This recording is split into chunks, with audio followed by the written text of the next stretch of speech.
ৰবিবাৰ দিনা দিনৰ 12 বজাত কোকৰাঝাৰ জিলাৰ অন্তৰ্গত সালাগাটি বজাৰ চাৰিআলিত নেমছু আমছু আৰু এবিএমছৰ যৌথ উদ্যোগত ৱাকফ আইন বাতিল কৰাৰ দাবীত বিশাল প্ৰতিবাদী কাৰ্যসূচী অনুষ্ঠিত কৰা হয়।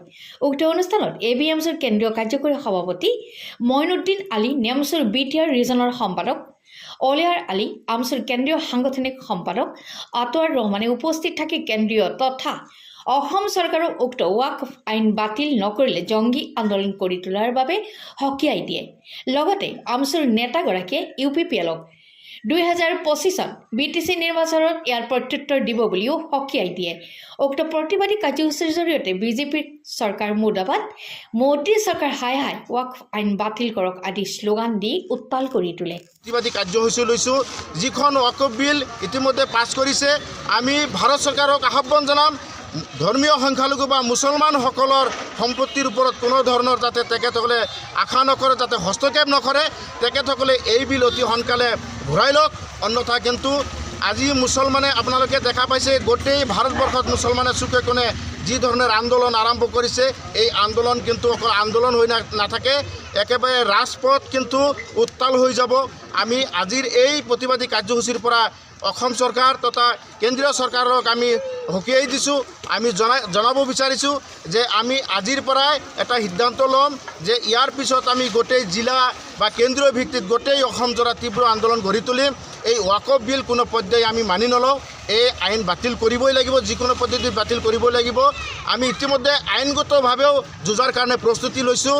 এটা কথা স্পষ্ট কথা যে আমি শুনা পাইছিলোঁ, আমি কিতাপৰ জৰিয়তে পাইছিলোঁ যে ব্ৰিটিছসকলে যেনেকৈ এই ভাৰতৰ মানুহখিনিক শোষণ কৰিছিল, দমন কৰিছিল, আজি কেন্দ্ৰৰ বিজেপি চৰকাৰে মুছলমানসকলক তেনেকৈ শোষণ আৰু দমন কৰি আহিছে। তেখেতসকলে মুছলমানসকলক 3 তালাক বা 370 এনেকৈ বিভিন্ন ধৰণৰ আইন বনাই পেলাই আজি চাইছে, বাবৰি মছজিদখন তেখেতসকলে ধ্বংস কৰি দিলে। এনেকৈ বহুত আইন বনাই পেলাই তেখেতসকলে মুছলমানসকলক পদে পদে মানে যি সাংবিধানিক অধিকাৰ, ভাৰতৰ সংবিধানে দিয়া আমাক যি অধিকাৰ, এই অধিকাৰ তেখেতসকলে খৰ্ব কৰিছে। তেখেতসকলে একেবাৰে নিক্ষেপ কৰাৰ কাৰণে এই জাতিটোক উঠি পৰি লাগিছে।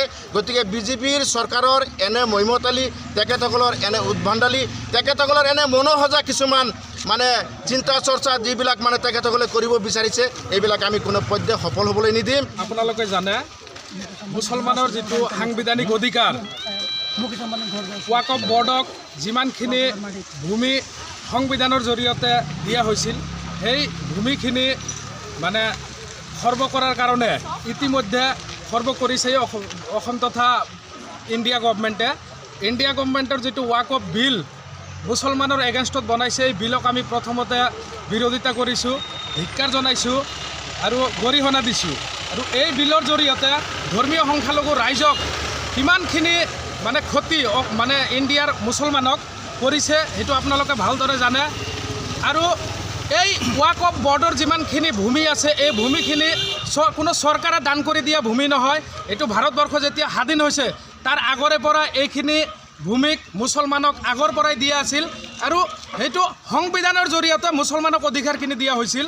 আৰু এই বিলে মুছলমানৰ এই অধিকাৰখিনিক খৰ্ব কৰিছে, আৰু খৰ্ব কৰি মুছলমানক যিমান পাৰে, অকল এইটোৱে নহয়, আপোনালোকে জানে 370ৰ পৰা আৰ্টিকেল 370ৰ পৰা আদি কৰি মানে এই বিললৈকে 2014 চনৰ পৰা 25 চনলৈকে মুছলমানক যিমান অধিকাৰ, সাংবিধানিক অধিকাৰ, গোটেই সাংবিধানিক অধিকাৰৰ পৰা খৰ্ব কৰি আছে। এটাই চক্ৰান্ত, মুছলমানক কোনো গণতান্ত্ৰিক অধিকাৰৰ পৰা মানে মানুহখিনিক বঞ্চিত কৰিব লাগে আৰু হিন্দু ৰাষ্ট্ৰ গঠন কৰিব লাগে। এইটো আমি কোনো পদ্ধতিয়ে মানি নলওঁ, আৰু ইয়াৰ আমি বিৰোধিতা কৰিছোঁ, অনাগত দিনতো কৰি যাম। আৰু আমি ইতিমধ্যে আমাৰ আলোচনা হৈছে, আমি এবিএমছৰ পৰা স্পষ্ট কৰি দিব বিচাৰিছোঁ, গোটেই অসমৰ লগতে যিমান দল সংগঠন আছে, আমি গোটেই দল সংগঠনে একত্ৰিতভাৱে গণতান্ত্ৰিক আন্দোলনৰ কাৰ্যসূচী হাতত ল'ম, ৰাজপথত ওলাই আহিম, এইখিনি আমি স্পষ্ট কৰি দিব বিচাৰিছোঁ।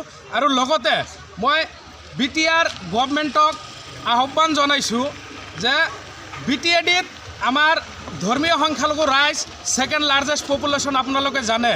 আমি বহুত আশা আৰু আশাৰে এজন MP বনাই UPPL দলৰ পৰা পঠাইছিলোঁ, আৰু সেই MPজনে কিন্তু আপোনালোকে জানে ৱাকফ বিলক সমৰ্থন জনাইছে। গতিকে স্পষ্ট কৰি দিব বিচাৰিছোঁ, বিটিআৰ গভৰ্ণমেণ্ট, UPPL দল, আপোনালোকে সাজু থাকক। এই 2025 চনত আমি ইয়াৰ প্ৰত্যুত্তৰ দিয়াৰ কাৰণে প্ৰস্তুত হৈ আছোঁ।